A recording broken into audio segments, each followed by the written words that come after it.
Okay. This part will be more influenced by essentially the cosmology of, or the description of the universe you are interested in. Particular, if you have early matter-dominated era at the time of dark matter production, or more standardly, radiation-dominated era. In this lecture, I will stay at the radiation-dominated era for dark matter production, okay? My cosmology is going to enter here.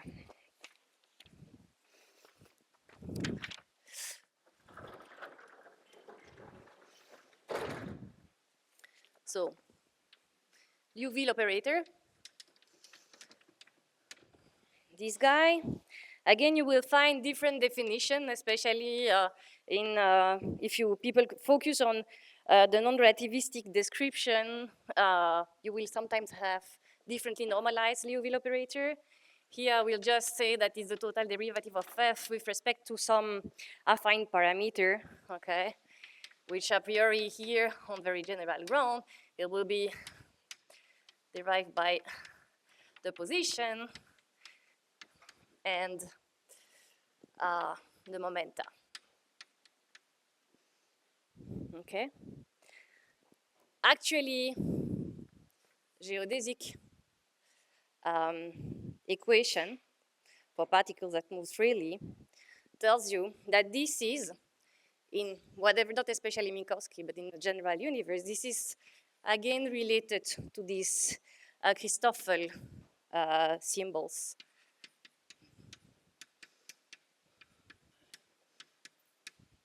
Which are nothing else than, again, and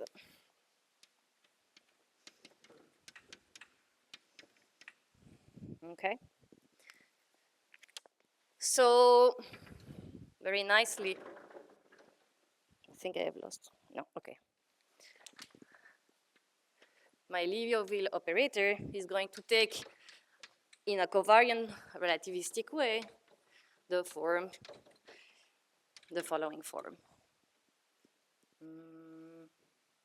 Yes.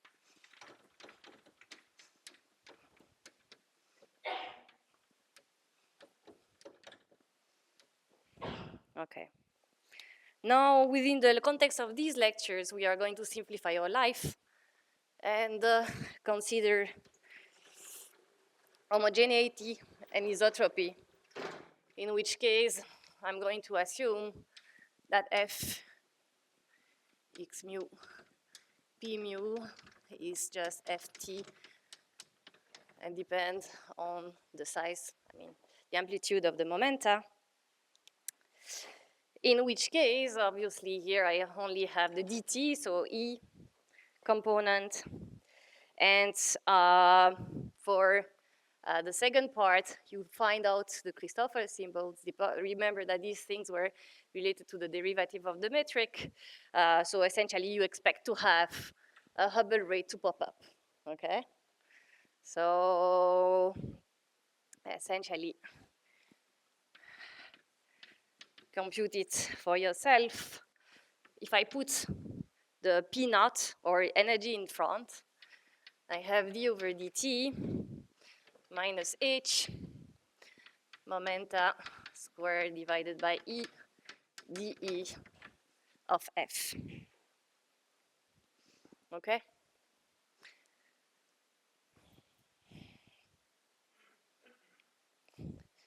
So I was saying before, careful, depending on the textbook you use. In non-relativistic physics, they usually have a 1 over E here, actually, to define their their Liouville operator. Okay. So this was, so essentially here you also see that even in this setup, depending on the history of the universe, the Hubble rate at a given time is going to vary. Okay, this is why I was essentially saying that this is going to depend on the history of your universe, the cosmology. Good. So that was this part. Now I have the other part.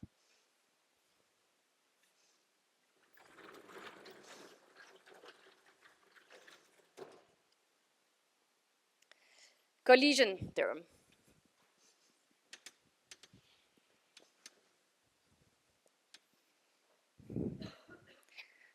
So this collision term, on very general ground, should take into account elastic and inelastic processes.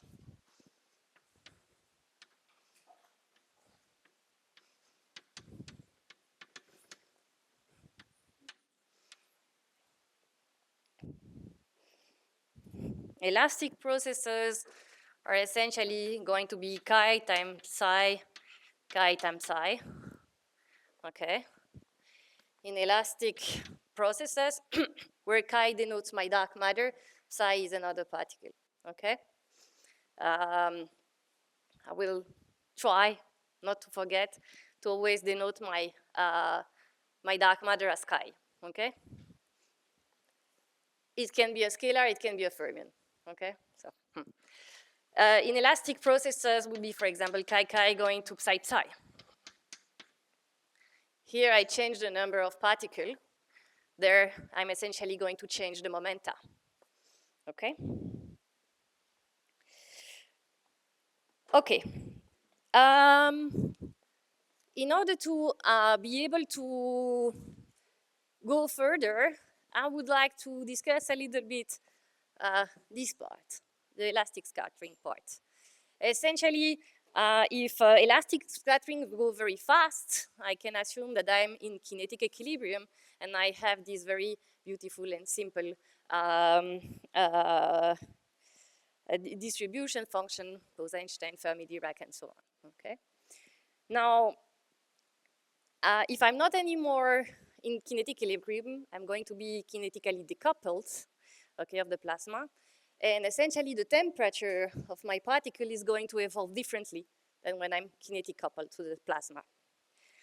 Because this is going to be relevant for part of the discussion later, I would like to go a little bit further on this. And I mean, this discussion is essentially based on some early work of Thorsten Brigman, where you can find essentially more details of all these calculations. I have the references in the notes.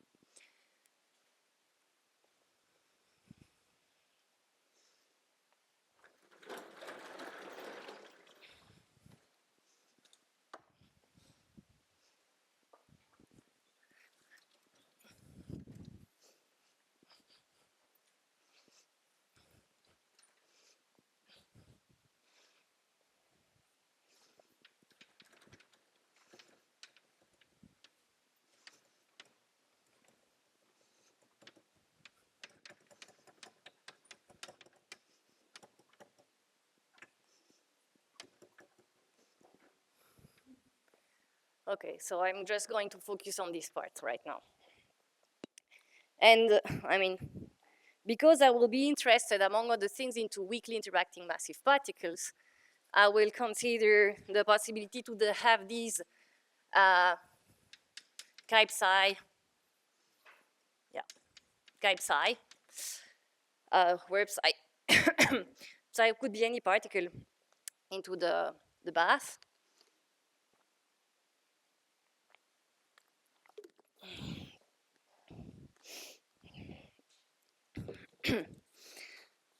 Now say, for example, these are fermions. I mean, we will go back to something very similar as the case of the neutrinos that I quickly mentioned yesterday, where I can have this kind of interaction popping up, okay? Now, my, let's say, elastic scattering rate is going to go as essentially for dark matter, is going to go as the elastic scattering cross-section times the number of, this is a F, sorry, fermion, okay? And this is a G, SU2 coupling, okay? It's not number of degrees of freedom of chi. Naively, we could think, I mean naively, yes, we could think that essentially kinetic decoupling is going to go, is going to be the moment where the Hubble rate is going to be of the order of the elastic scattering rate, okay? Actually, you can go through the details of your Boltzmann equation, neglecting for the moment inelastic scatterings, okay? And you will realize that it's not exactly this that comes into the game, but this up to a factor of T over M, okay? I won't get this exact factor here in detail, so as I said, you can go to the papers, I mean the series of papers of Thorsten and collaborator on this, and other actually inputs from other people. I will give you a rough estimate that will essentially tell you why it's not just elastic scattering, but more like, yeah, this multiplied by some factor. Actually, this would give you the moment of last scattering, okay? While actually kinetic decoupling would be the moment where you cannot have significant change of momenta. In order to evaluate this, I would like to consider a non-relativistic species for the moment, okay, of dark matter. I'm sure I'm going to need what is on the blackboard later, but okay, let's. So let me consider a non-relativistic chi, okay? And first evaluate what is the change of momenta in each collision that can happen, okay? The change of momenta in each collision for a non-relativistic species is going to be essentially the momentum of this guy, okay, which is going to be of the order of the temperature of the bath, okay? So this is T. The momentum of my particle is essentially going to go as, I mean, if I think of the kinetic energy of a non-relativistic particle, okay, it should be of the order of the temperature, okay, meaning that typically the momentum of my non-relativistic particle should go as Tm to the power 1/2. Let's forget factors of order 1. This is a very rough estimate, okay? So what I see here is this goes as T over M to the power 1/2, which is actually a very small quantity because I have assumed my dark matter to be non-relativistic. Okay, this is the change of momentum of my estimate. Now, if I want to change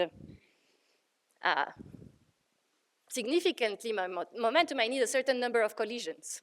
Okay, so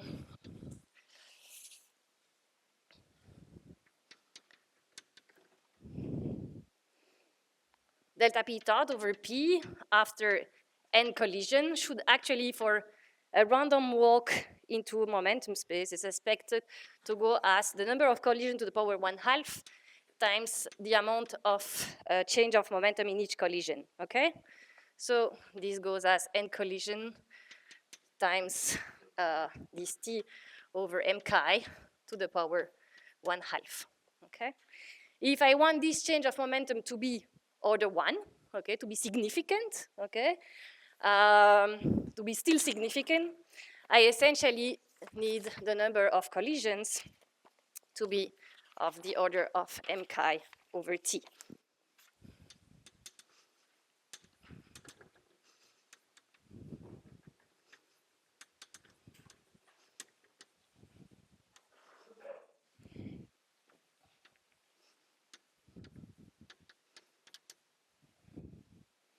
Which is actually a big number because my dark matter is non-relativistic. So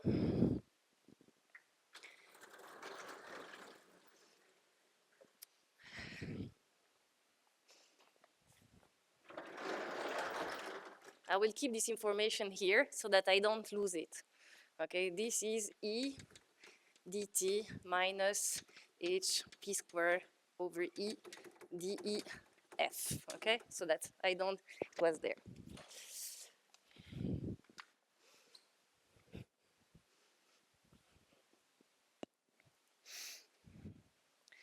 So essentially,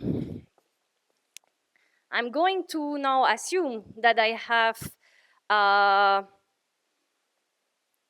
true loss. I mean, I'm going to be kinetically decoupled.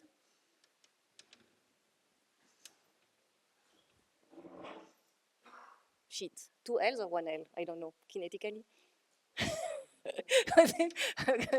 Okay, kinetically decoupled, actually, when the time of, I mean, the Hubble time at the time of kinetic decoupling is of the order of this number of collision divided by gamma elastic. So which is slightly different than this. I mean, this is this end collision factor that comes into the game, okay? Good. So, I'm still not going, I still did not show that, okay? But let's assume that I'm in a radiation-dominated era. Remember, h squared was going as h naught squared sum over E omega E naught times some time the dependency in the scale factors. Note that yesterday I went a little bit fast and I said that this is rho E over rho critical at any time, but this was for today, huh? So, and this is general. So this was a typo I put on the blackboard yesterday. Okay, at the end of the day, this goes as, is proportional to the energy density, okay? If I assume radiation dominated, this is rho radiation, okay? And as I said yesterday very fast again, rho radiation is essentially described by its temperature. It's m to the 4 quantity, so it should go as t to the 4, okay? Obviously, I'm missing something because I have not the right dimension, and this is m Planck, n3. What did I say? Yeah, square, okay? So h is just t squared over m Planck. It was the 8 pi j in the notation of yesterday. Good. So, taking this for that quantity, and now I'm going to go back to my diagram here and say, this time more correctly, that this is going to go as T cube, I mean, for relativistic particles, that this should go as the propagator of this beast, times j squared for the amplitude, squared for the cross section. So this goes as j4 over mz to the power 4 and temperature square.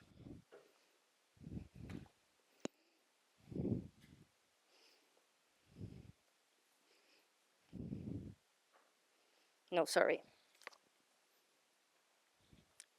This is not correct. This cannot be correct in the sense that the main, I mean,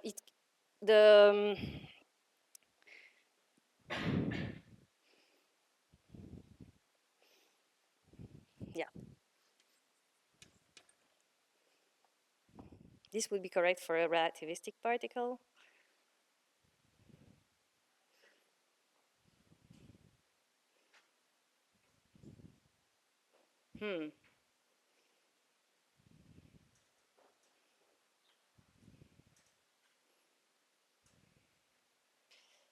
Um,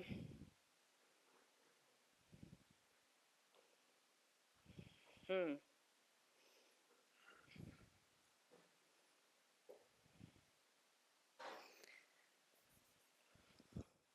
Hmm.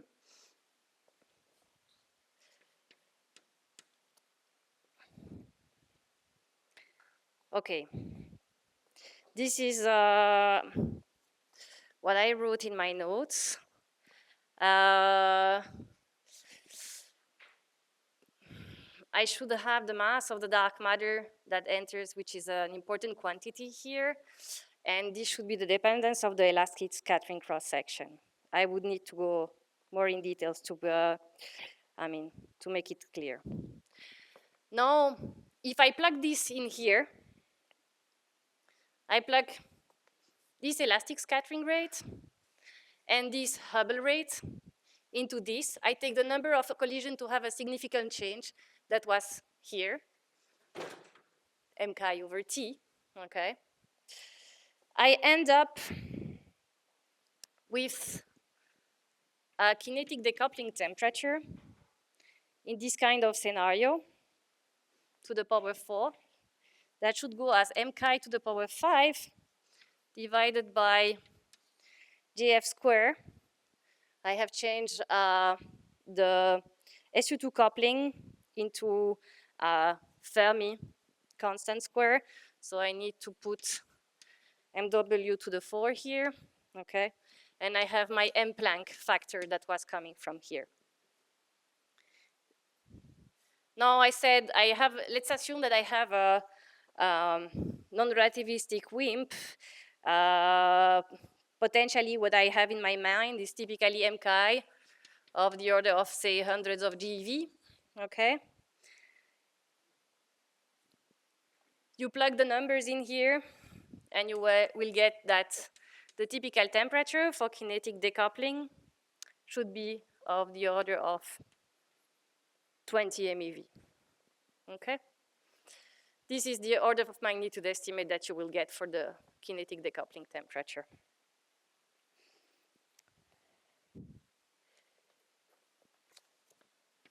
This is actually much, much smaller than the mass for this example.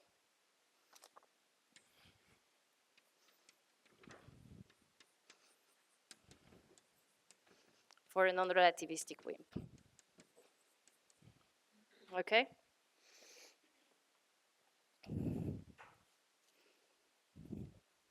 So from this very hand-waving exercise, what we want to remember is that for non-relativistic weakly interacting massive particle, we typically expect kinetic decoupling to happen at very low values of the temperature with respect to the mass. And we will see in a few minutes that actually chemical decoupling is expected to happen at temperature of the order of the mass, okay? Which means that for actually WIMPs, you can usually assume that they are in kinetic equilibrium while going out of chemical decoupling.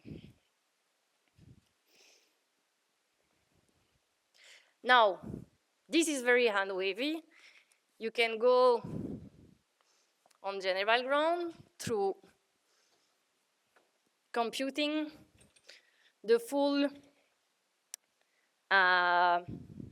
evolution equations, yes. Oh, sorry.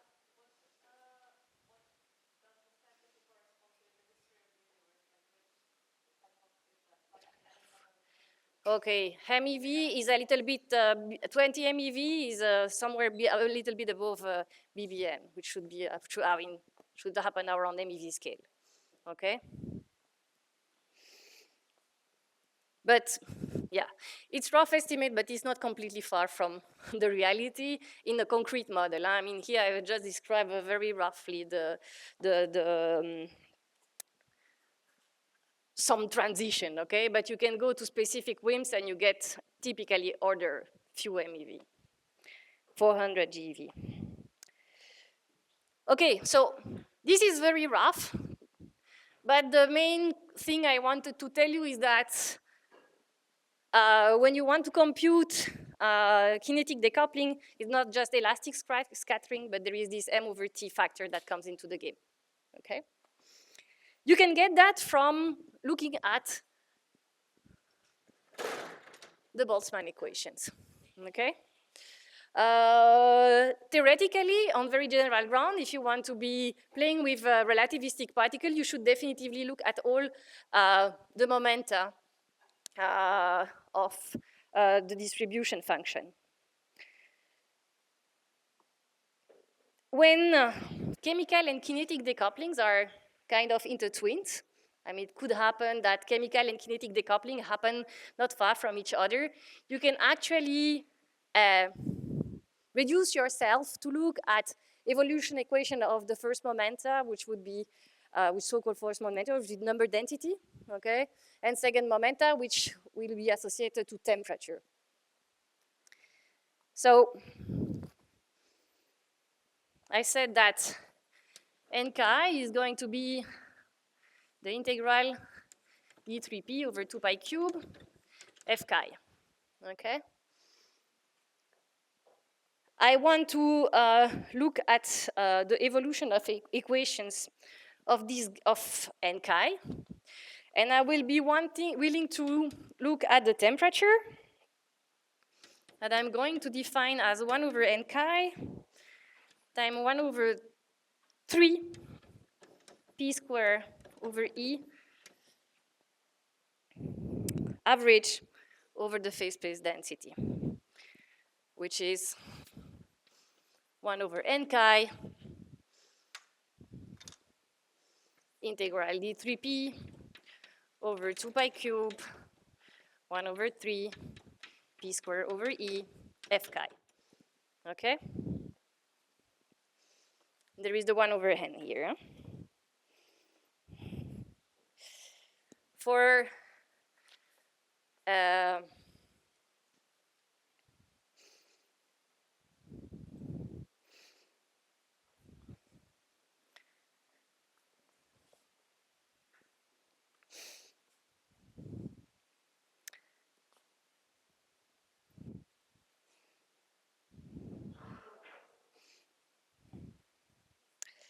okay. In order to look at the evolution equation of the temperature of the particle, which would be essentially telling me when the temperature is going to change evolution with respect to the bath, okay? To the bath temperature, what I want to look at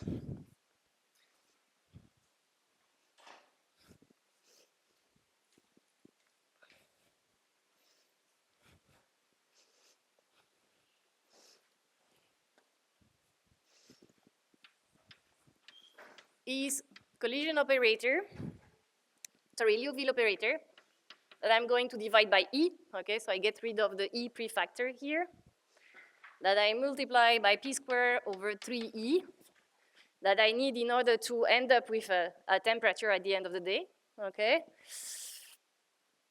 That I will multiply by F chi, sorry, no, because I have the collision, the Liouville operator, and I want to integrate this d3p cube over 2 pi cube, okay? I will obviously do the same on the other side, okay? So I have the elastic scattering collision operator divided by energy, okay? P squared over 2E. 3. Thank you. Yes. So for the, because I'm essentially going to focus only on elastic scattering for a moment and just assume that there is no inelastic scattering or they are irrelevant at that time, okay? This is just to simplify the problem. I go from one to another. So in order to estimate this, I go back to the definition of the collision operator. So here, I'm essentially going to have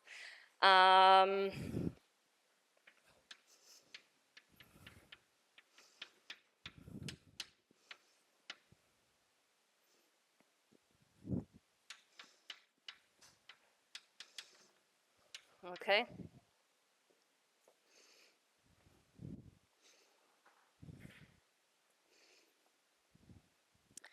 This is, sorry. There is the other part of the Liouville operator. I'm just looking at this for the moment.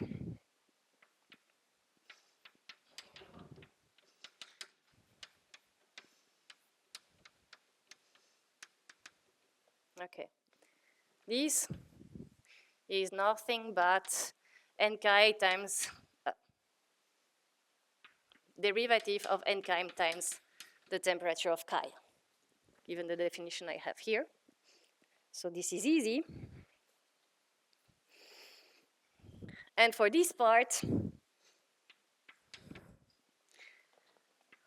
I can integrate it over the angle. Let me keep track of the three, sorry, P. So here is the amplitude of the momentum times P squared, okay? Then I have P squared over E, so P4 over E squared, not forget any, sorry, P4 over E squared, okay? And I have DEF. I hope I didn't forget any factors. So I have two things to do. Here I need to know what is dt and chi to go further, okay? In order to get the first part of the derivative. The other is just n chi dt, okay? Obviously, to know dt and chi, okay, I have to do exactly the same exercise, but for the number density.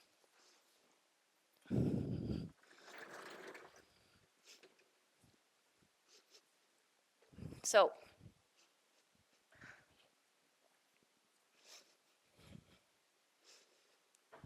and as you pointed out, yes?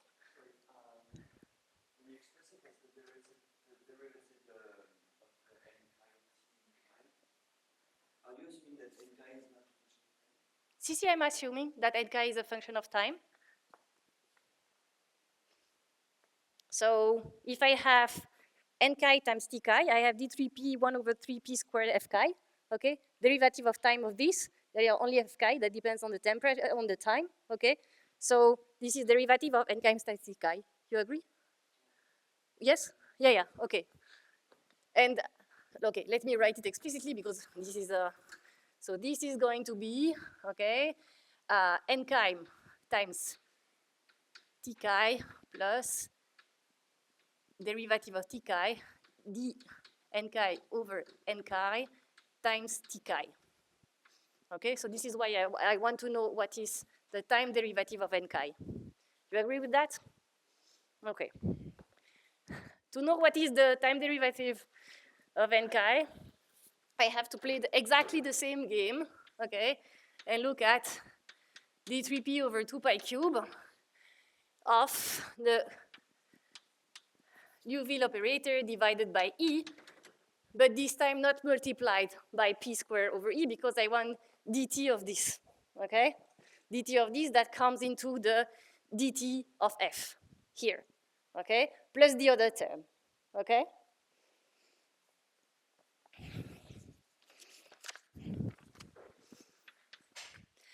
I'm going to assume that I can just neglect inelastic scatterings for the moment, okay?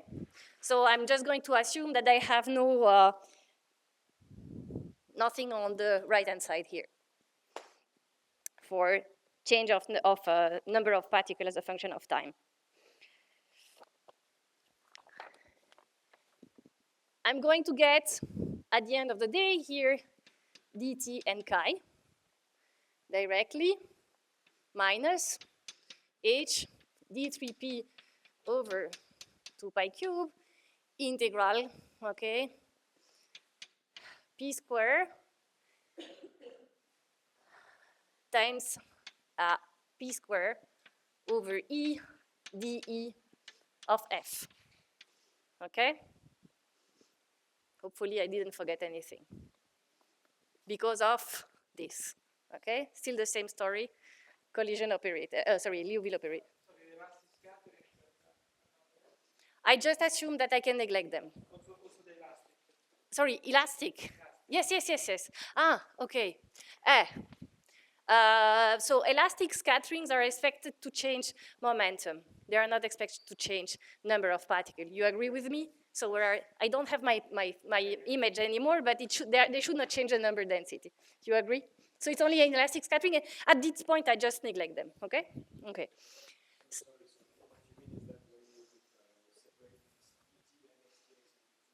Yeah. Yeah, exactly. Yeah, yeah, yeah, yeah. Mm-mm. Okay. Um, so here I have to play the same game as Lam did yesterday. I'm going to play I'm going to integrate by part. Okay. I change energy with amplitude of the momentum. Okay. And I let you do the exercise. Okay. But you will just get dt n chi plus 3h n chi. Okay. Assuming again negligible boundary condition. Okay.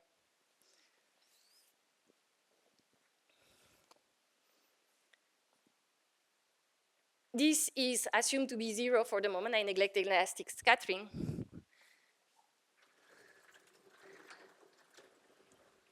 So this is just 3h. Okay. Now I have the other part. I play the same game.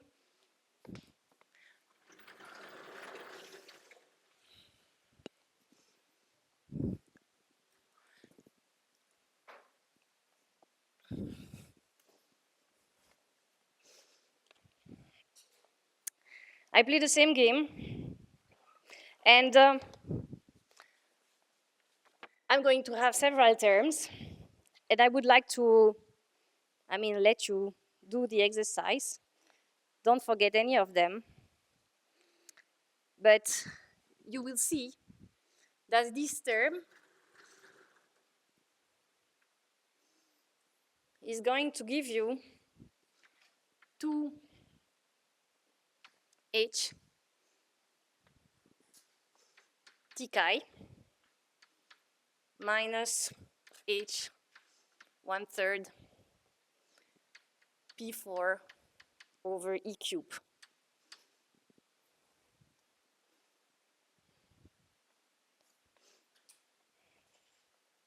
No, sorry. This is the final result. This is 5.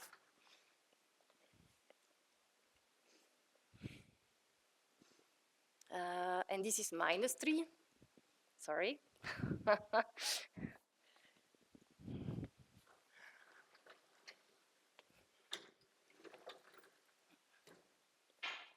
So at the end of the day,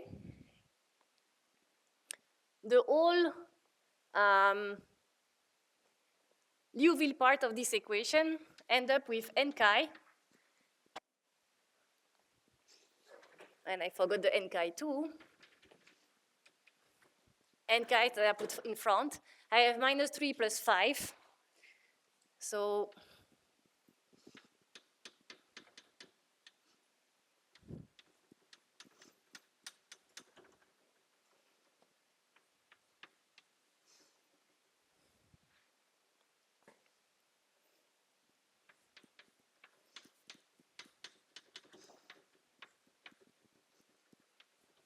this is the Liouville part of this evolution equation for the temperature. Let me assume two things. Either dark matter can be non-relativistic or it can be relativistic, okay? In the case where it's non-relativistic, I can essentially neglect this term because it's higher order in p squared over e squared than this term, okay? So at the end of the day, for non-relativistic particle, the Liouville part reduces to n chi dt t chi plus 2h t chi, okay? For relativistic particle, I cannot neglect this, okay? And essentially, let's just assume that I can neglect the mass. This is, at the end of the day, 1/3h mean momentum, okay?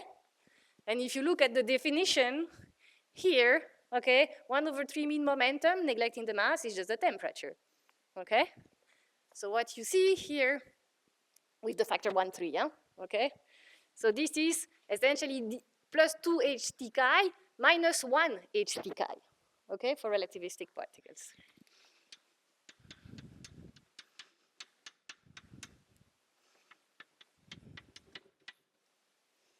Okay? Kinetic decoupling, okay, is when my elastic scatterings are inefficient, okay?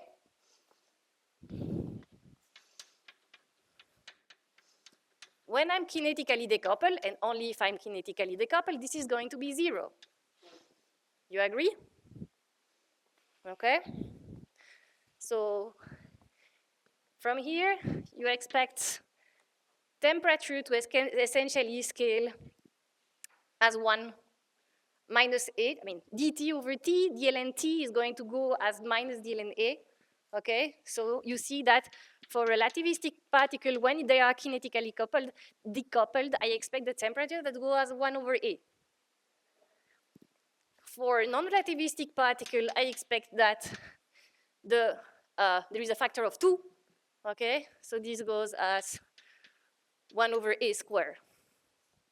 Okay?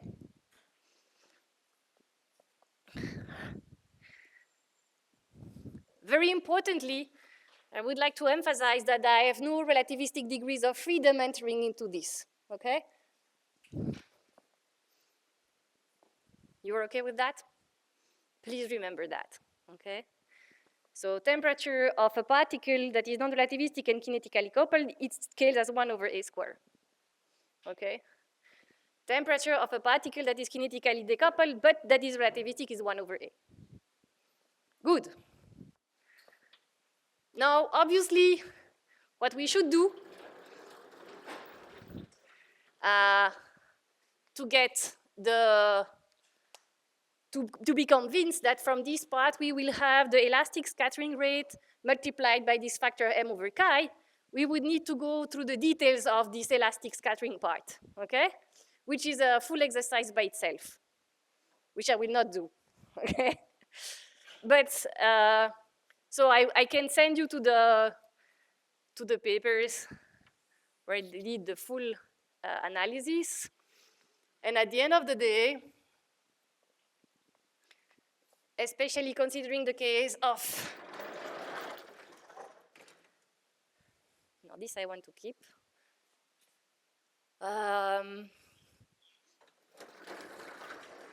This I will not soon need. Okay, so.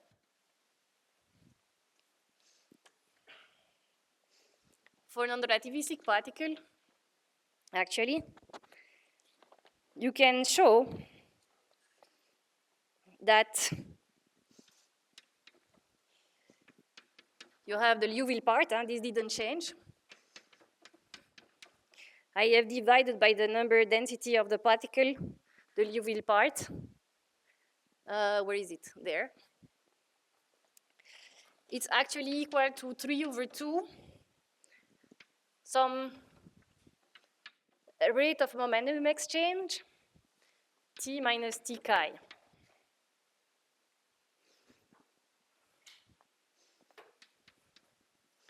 Where actually the rate of momentum exchange can be shown if you go through all the details of this elastic scattering collision operator, which will depend on the amplitude of transition, which at the end of the day will give rise to elastic scattering cross-section. But keeping track of all the factors, you will end up with, or did I call my particle of the bath NF or N psi? I don't remember. The particle of the bath, the number density of the particle of the bath times the elastic scattering cross-section times T over M, which was this collision, number of collision factor, okay, times some constant factor that depends on the exact expression of your elastic scattering cross-section, okay? So for there, you have to trust me, but say I have given you a hand-waving reason why it should look like that. Why I just write this is just to tell you that if this is 0, I go to that situation. P goes as 1 over a squared, okay?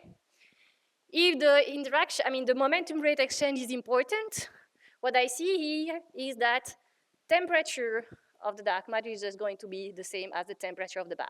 By T, I just mean the temperature of the bath, okay? So these are the two different possibilities, okay?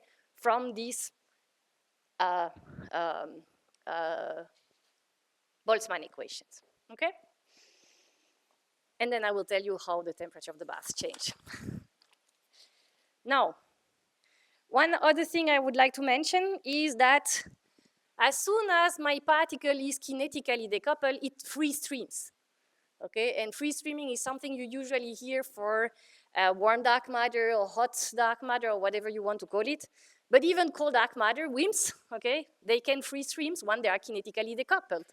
So when the temperature of the bath is as low as few MeV, okay? You can estimate what is the typical free streaming length of these guys and translate it into a typical mass, okay, that you are not, a typical structure mass, okay, that you are not going to be able to form because you essentially always free streaming along these distances. The typical mass, so for a non-relativistic WIMP of a few GeV, say 100 GeV, I think it was the estimate I had. The typical free streaming mass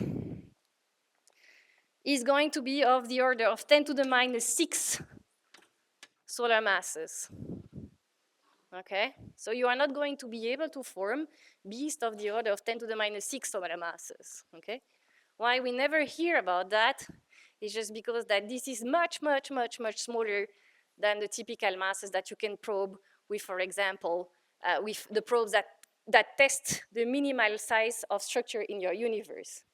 These are Lyman alpha forest data, for example, that I will discuss at the end of my lectures, and Lyman alpha forest data.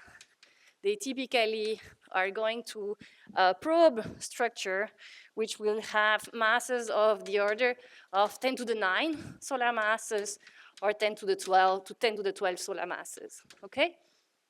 So this is beyond anything you can ever probe, okay? But WIMP free streams, the vanilla WIMP free streams, and it has a free streaming length, but beyond anything that can be measured. I just want to mention in passing that not only you have free streaming as a possibility to make smallest structure not to be present, but you can also do collisional damping. I will not discuss that at all in the lecture, but this is another way to essentially cut your power spectrum with some bumps because you have acoustic oscillation potentially, and can give rise to another source of making smallest structure not to be as present at large structures. Questions? Yes?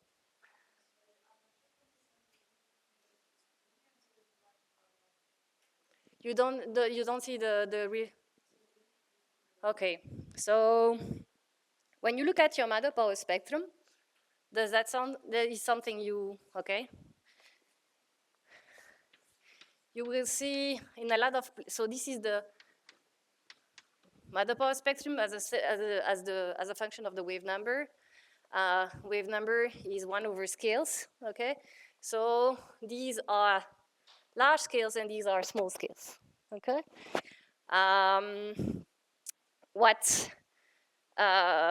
When I say actually that I have free streaming, I'm not going to make structure appear. At first level, I can look at the linear matter power spectrum, which is this one, okay? And then I should go to nonlinear evolution, obviously, okay? At the level of linear evolution, what is going to happen is that you are going to have an exponential cut of your power spectrum at a certain scale, okay? At a certain scale, that I will call K free streaming, that goes as 1 over lambda free streaming, okay? And then this scale, I put it here, assuming some constant density times 4 pi 3 pi cube lambda free streaming cube. Okay. Now you ask me what is the relationship with Lyman alpha forest. So this is something I will discuss in a few lectures, okay? But maybe you have seen these kinds of plots where typically they tell you that the CMB is probing this part, very large scales. Typically, galaxy surveys are probing this part, okay? And usually they tell you that Lyman alpha forest probe this part, okay? So this is why I'm saying that it's Lyman alpha forest that is going to a priori probe the smallest scale, but the smallest scale they can probe are these ones, not these ones. Is it more clear? So I will go more in detail in the last lectures. So for why these scales, okay? But right now, I mean, I'll set it there. Any other question? Yes.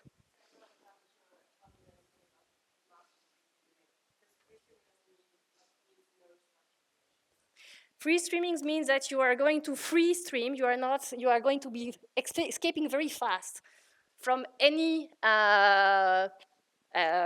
potential waves that you have. So I'm going to have a typical free streaming length, okay, that I'm going to associate to a mass by assuming constant density times volume, okay? The scale of my volume is the free streaming scale, okay? Any other question? Very rough estimate, okay? Again, it's like you should do full hydrodynamical simulation to be able to make a correct statement, okay? This is order of magnitude. So I'm probably very slow. What time is it? 10. I still have 30 minutes. Okay, good. So this is for elastic scatterings. And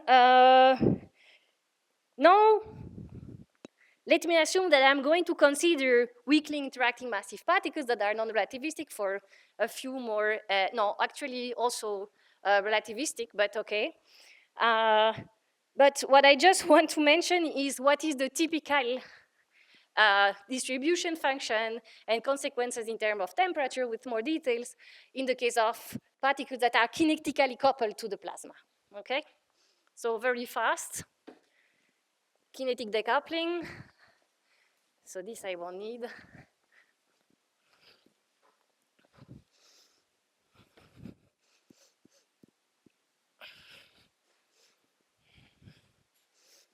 So for particle kinetically coupled to the plasma, we typically mention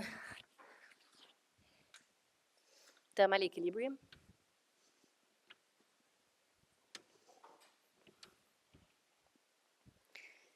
In thermal equilibrium, you have your distribution function that can be described as the number of degrees of freedom of chi exponential E minus mu divided by T plus or minus 1. Okay, yesterday we played with the Fermi-Dirac one. Okay, you could also have a Bose-Einstein distribution. This is energy, and this is chemical potential, okay? This is the expression for bosons or fermions distribution function in kinetic equilibrium. I can look at what does my number density and my energy density look like when I'm relativistic or non-relativistic, okay? So, say that my particles are relativistic.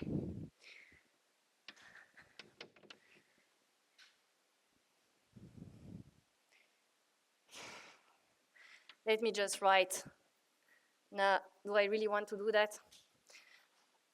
I will not write the full prefactor. Please go to the notes. But essentially, this goes as what I call G chi n. temperature cube. Okay, relativistic, you can imagine that it's going to be only depending on the temperature, so it goes as T cube. And this is going to go as G chi rho T to the power 4. Actually, it's not necessarily chi, yeah? It's whatever particles. This G chi n and G chi rho is just to mention that when you integrate out this distribution function, depending it's Bose-Einstein or Fermi-Dirac, you have slightly different prefactors times the number of degrees of freedom. And these prefactors, in the case of number density, so, I didn't say, but number density, I integrate D3P F, rho, I integrate D3P E times F. You agree? Okay. In the case of N, I actually have 1 or 3, 4, depending if I'm a Bose-Einstein distribution or a Fermi-Dirac distribution. For density, okay, I have 1 or 7/8, sorry, times J chi. Depending if I'm Bose-Einstein or Fermi-Dirac. Okay? So this 7/8, you will very often see it when you compute the number of relativistic degrees of freedom. As soon as you have fermion, you always have a 7/8 that pops up. This just comes from integrating out this, okay, over momenta.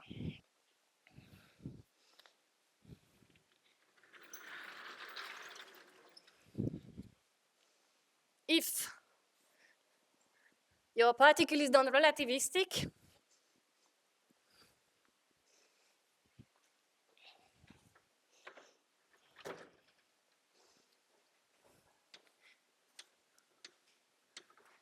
you get n chi that will go as j chi times m chi t. Okay, I forget about prefactors. 3/2 exponential minus m chi minus mu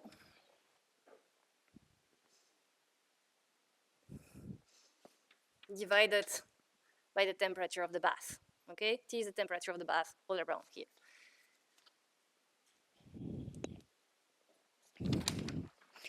So I guess that most of you have seen that at least once in your life, but I just want to put it explicitly here.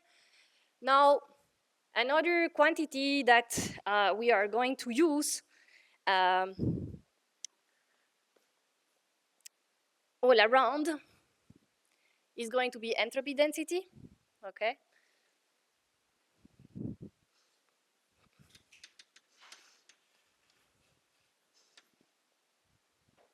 Entropy density is just energy density plus pressure divided by temperature. From first law of thermodynamics. In the case of a collection of relativistic particles, I'm going to write, let me put for once the prefactor 2 pi squared divided by 45. The number of relativistic degrees of freedom contributing to the entropy density times T cube. Sometimes this is called G star S, okay? What we also want to know is energy density total, rho tot, in a radiation-dominated bath. This is something I have mentioned several times over the previous lecture. I told you that it should go as T to the power 4, okay, integrating all the equations, you see it actually, okay? Now, this energy density is going to go as J star T, the number of relativistic degrees of freedom contributing to the energy density, not the entropy density, times T to the power 4. Okay? This is okay. what goes into J star and HF is mostly the same all time except when particles decouple, okay? Which even in the standard model happen with neutrinos. So J star T is actually the sum over the number of degrees of freedom contributing to the density, okay? So 1 or 7/8 prefactor here, okay? Temperature of each species divided by the temperature of the plasma to the power 4, okay? While HF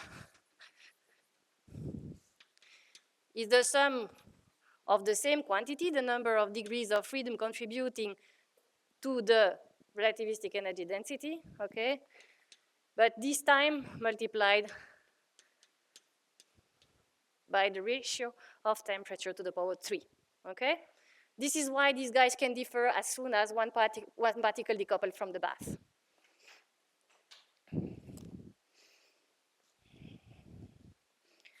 What you also have actually is that entropy density has this conservation law, okay? This is a law that is going to allow me to evaluate, for example, the temperature of the neutrinos of the standard model when they decouple from the bath, okay?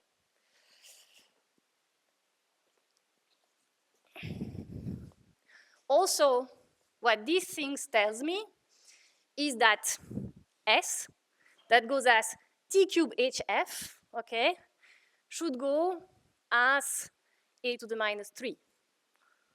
Or equivalently, T, the temperature of the plasma, should go as T to the power, what I'm saying, okay, to E to the power minus 1,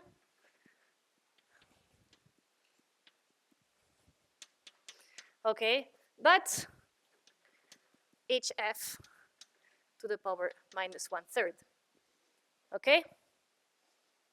And this is why I was saying before, careful when a particle is decoupled from the plasma and it's relativistic, its temperature goes as 1/A.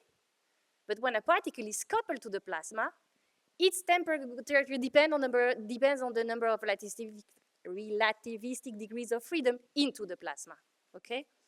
So it's not exactly the same dependency. Good. This being said, I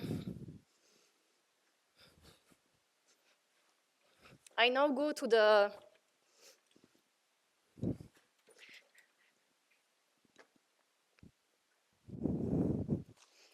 typical representation of particle dark matter number density evolution as a function of time. When we usually represent the particle number density as a function of time, you usually see plots of y, okay, a quantity that is related to the number density that goes flat and then goes down, exponentially suppressed, okay? So it goes flat, but because it must be divided by something that goes as t cube, okay, originally. And actually y is the number density divided by the entropy density. Okay, this is usually a quantity that we use to follow the evolution of the number density as a function of time. We call it comoving number density or yield, okay? Then here I have a time dependency. This is early time, this is late time, this is high temperature, this is low temperature, okay? Actually here we usually put a quantity x. Do I have another x? X, which is some reference mass divided by temperature, because that's 1/T, okay? T large, 1/T small, T small, 1/T large, okay? So, y chi here is constant, y chi there is actually exponentially suppressed. Exponentially suppressed and goes as 1 as minus x if this reference mass is actually the chi mass, okay? And you also have this m chi t to the power 3 half that gives you x to the minus 3 half e. And here, this drop happened around x order 1, okay? When the mass is of the order of the temperature, you go from relativistic to non-relativistic. Good. One last thing about the number of relativistic degrees of freedom.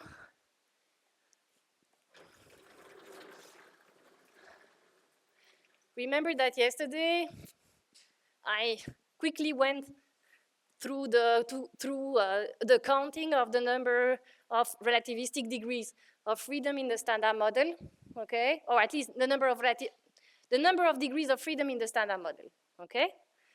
But what I usually need to know is what is the number of relativistic degrees of freedom, which is not just counting the number of degrees of freedom in the standard model, but counting 1 for each boson and 7/8 for each fermions, okay? This is why at very high temperature, well above the mass of the Higgs, well above the mass of the top, you have a number of relativistic degrees of freedom just within the standard model that is just not a round number, okay? So at very high temperature, just focusing on the number of relativistic degrees of freedom as a function, yeah, of time or temperature with actually, yeah, my scale should go like this. High temperature would be here, say 10 to the 3 in GeV, and say here 10 to the minus 5, lower than the mass of the electron. This is, say, a logarithmic scale, okay? I have 100 here, then I have 10 here, then I have order 1 here, okay? Very roughly, this goes as something like that. You have seen this plot? Yeah? So this is not completely flat. Huh? It slowly goes down depending on the number of particles that becomes non-relativistic with time, okay? At very high temperature, I have 106 times 75 for the number of relativistic degrees of freedom in the standard model. Please do the count with the 7/8, but you will get this number. The first drop here, the big drop here, happened around hundreds of MeV, which is QCD phase transition. At that point, all quarks gets into hadrons and pions and mesons, okay? Meaning that I suddenly go from many people that were relativistic to a lot of people that are non-relativistic, okay? So this is a first big drop. So right before, say, Big Bang nucleosynthesis, MEV scale, you essentially get to a number of relativistic degrees of freedom that is actually 10.75. 10.75 that takes into account photons, electrons, and neutrinos. Then finally, here, what happened is that neutrinos are going to decouple from the bath because of their electroweak interactions. And also, we go below the mass of the electrons. So electrons are going to heat the photon plasma, but not the neutrino plasma, okay? This in particular is going to give rise to a difference between J star and HF, okay? So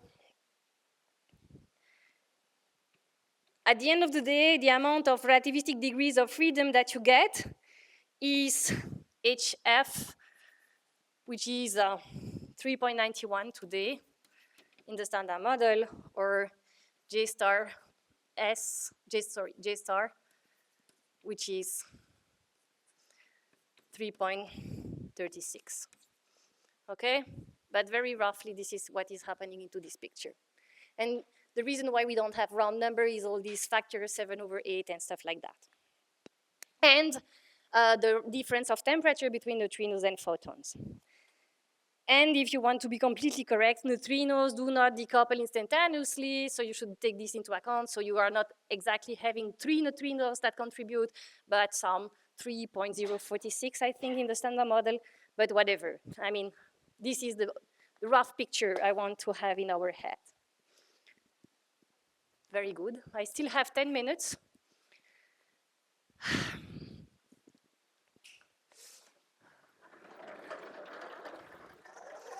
And I want to go through freeze out. Who has never heard talking about freeze out? Okay.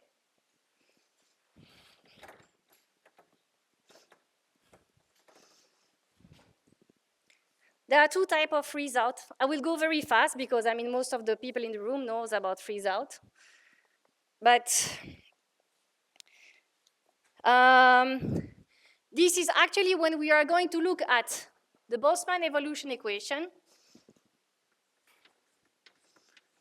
But consider that my particles are in kinetic equilibrium, so I forget about the kinetic, the inelastic scattering part, in the sense that it keeps particles in kinetic equilibrium, so I can assume that they follow a Fermi-Dirac or Bose-Einstein distribution, okay? Depending if they are relativistic or non-relativistic, I will have maybe Maxwell-Boltzmann that is possible if they are non-relativistic.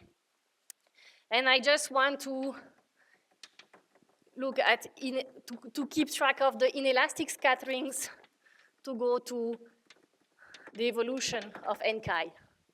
Okay, remember we saw that here we had dt n chi plus 3h n chi.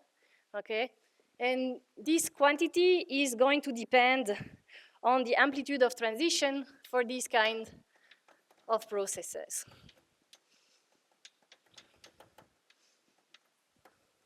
Okay? Actually, in the case of inelastic scatterings, we can evaluate chemical decoupling when these processes become inefficient, when the rate of inelastic scatterings is equal to the Hubble rate. Okay? So I will call it the chemical decoupling.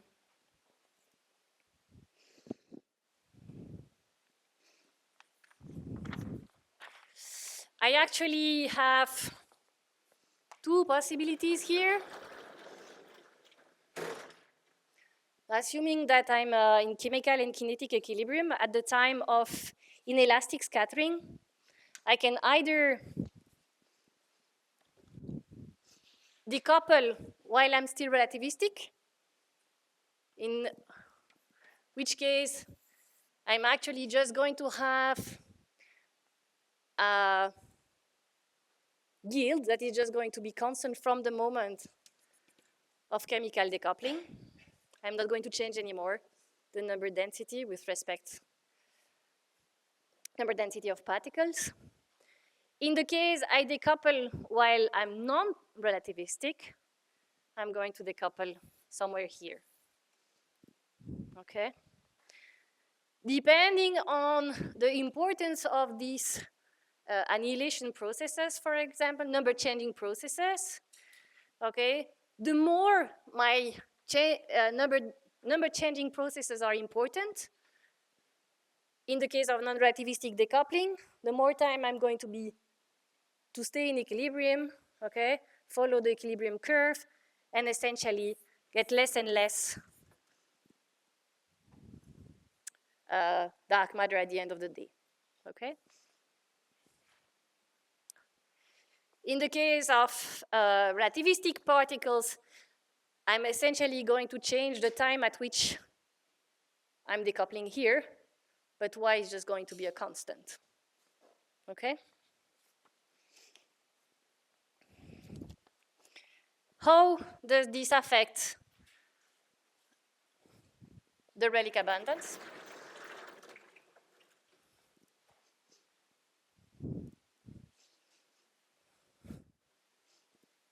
More precisely,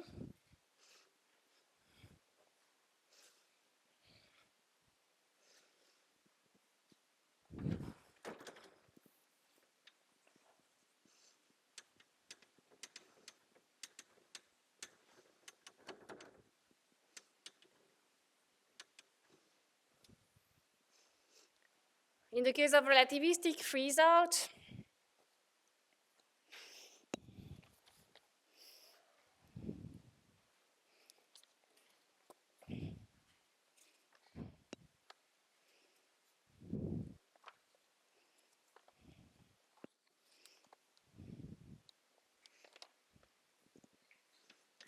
the yield at infinity is the same of dark matter, is the same as the equilibrium yield at the time of chemical decoupling. Okay? If you plug all the prefactors that I didn't give you, this is actually going to be 0.278, fantastic, times the number of degrees of freedom contributing to the number density, okay, from the n in the y, okay, divided by the number of relativistic, degrees of freedom contributing to the entropy density, because y is divided by the entropy density at the time of chemical decoupling, okay?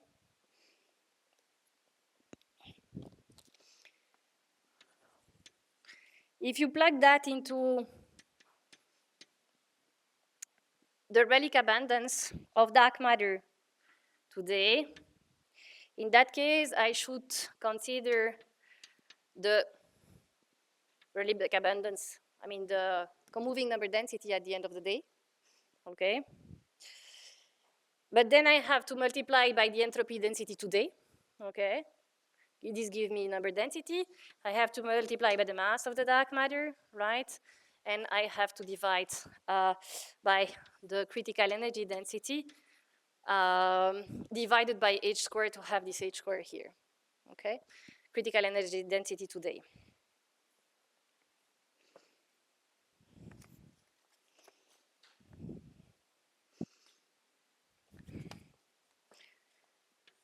This is going to go as the number of relativistic degrees of freedom contributing to the entropy density today divided by the number of relativistic degrees of freedom at the time of chemical decoupling, okay?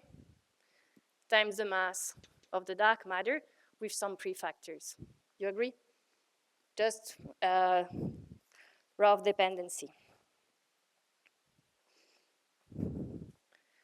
In the case of standard model neutrinos, you can check that given the dependency of the annihilation cross-section as a function of the temperature, they should decouple around MeV scale. This is what I was saying in my plot before. So the right number of relativistic degrees of freedom contributing to the entropy density should be 10.75, okay? You plug the numbers into here, and you get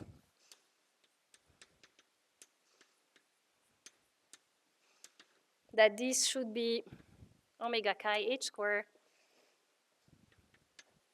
the number of degrees of freedom of dark matter, which in the case of neutrinos would be 2, okay, times m chi divided by 92 electron volt. So I guess everybody has seen this kind of relic abundance evaluation for hot.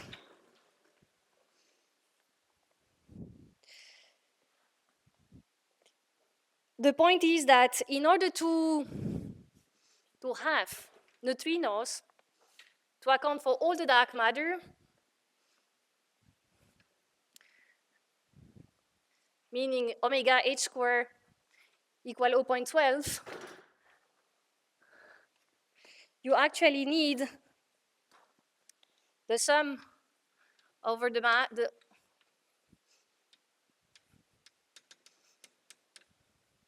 you would need the sum of the mass of the neutrinos to be equal to about 10 electron volts. And right now we know from experiments that this is not possible, okay?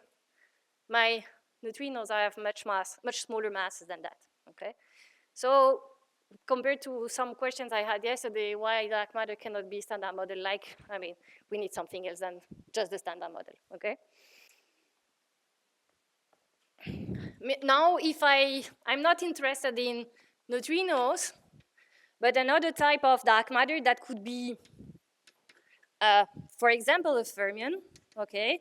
So, which will still have 2 degrees of freedom, let's say, but the mass divided by 92 electron volt, except that I should keep track of the fact that my whatever dark matter candidate is not especially decoupling at MeV scale, okay? So I should keep track of the number of relativistic degrees of freedom here.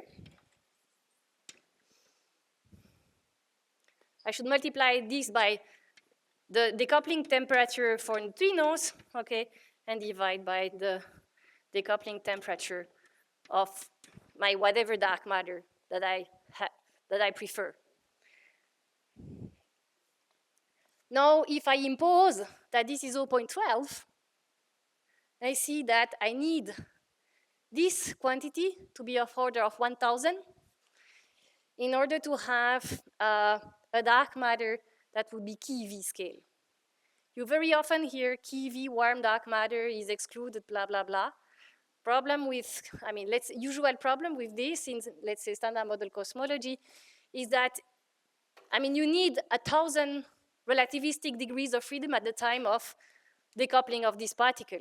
In the standard model, we only have 100, okay? Okay.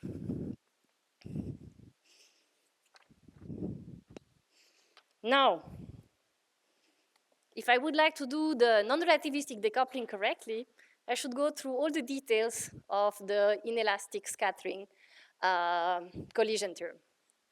I see that most of you have seen that already, probably. So I don't want to go really into the details of the integral of the inelastic term over D3P, okay? I will ask, I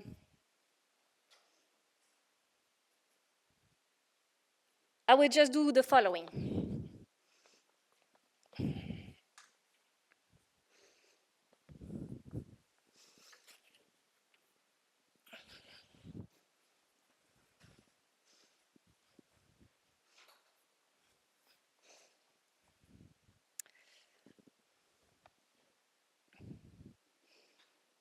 I told you that chemical decoupling should happen when the rate of inelastic scattering, in this case annihilation, okay, should be of the order of h, okay? The rate of annihilation this time is just going to be the number of dark matter particles times the average annihilation cross-section over momentum.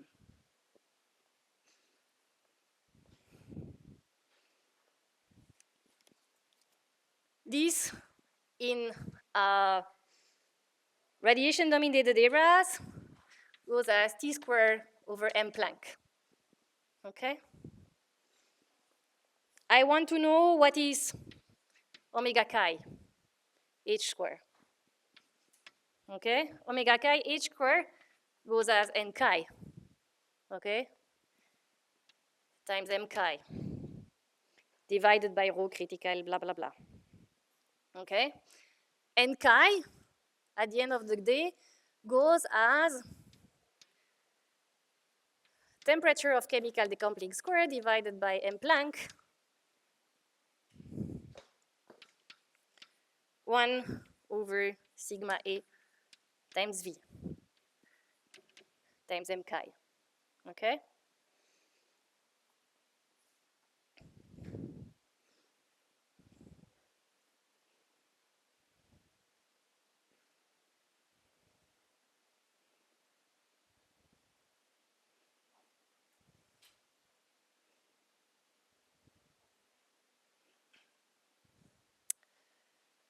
Okay, this is n chi at the time of chemical decoupling, actually. But I want to know n chi today, right?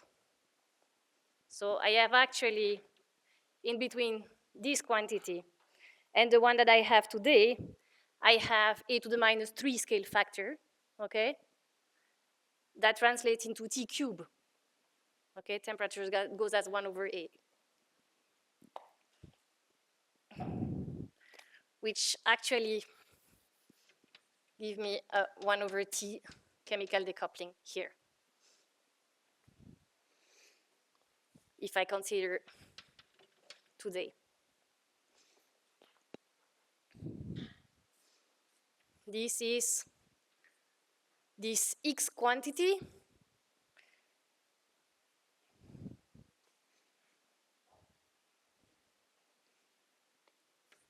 at chemical decoupling.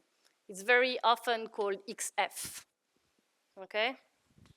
So from this very unwavering result, but actually that you should come to find out into the full study of the inelastic scattering term, you really see that for a relativistic particle, I expect to have my relic abundance that goes as 1 over sigma A times V, which is what I was saying before.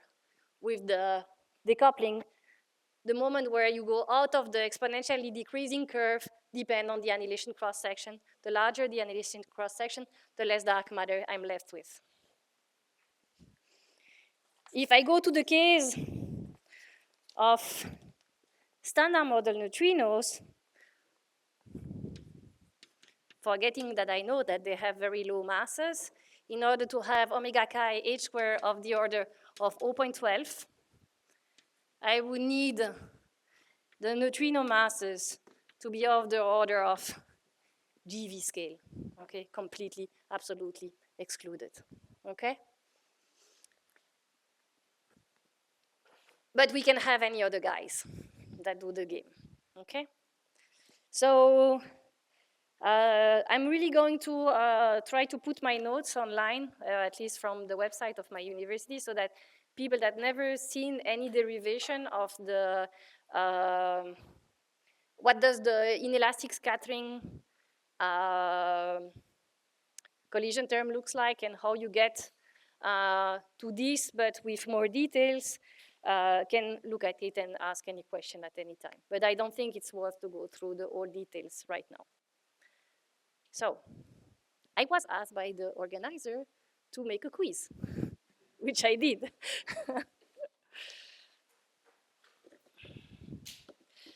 I'm going to pop up and put the link online.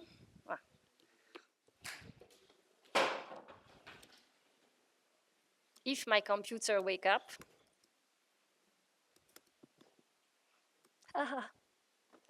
My computer died. No quiz. Ah.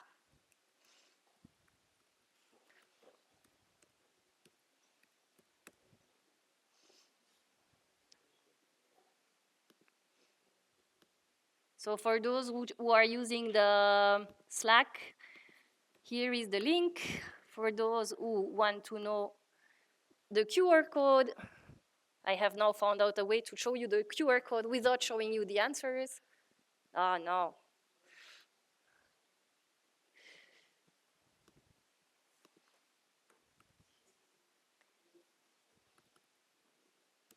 So it's already in the Slack here.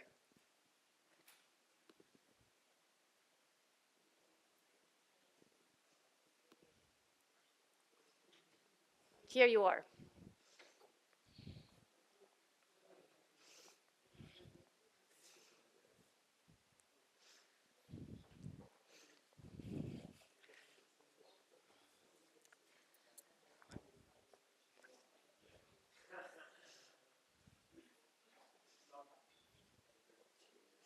So I repeat, I cannot know who you are, but I'm very interested to know what you have kept from the lectures. So I'm very happy if you can answer, so that at least I have a feedback.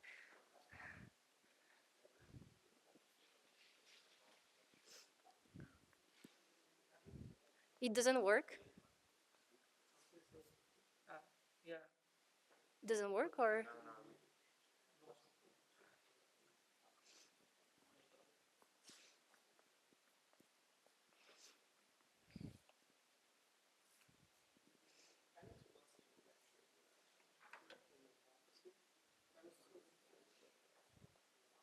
What?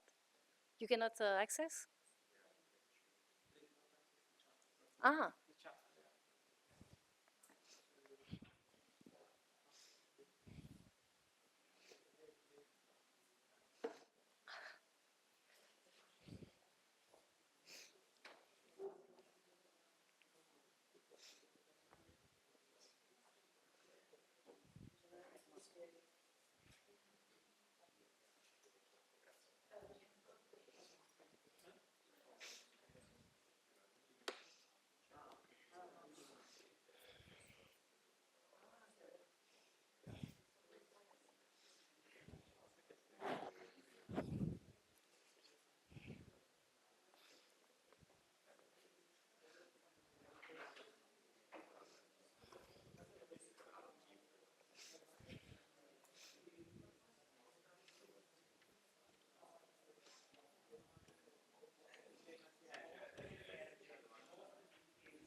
okay.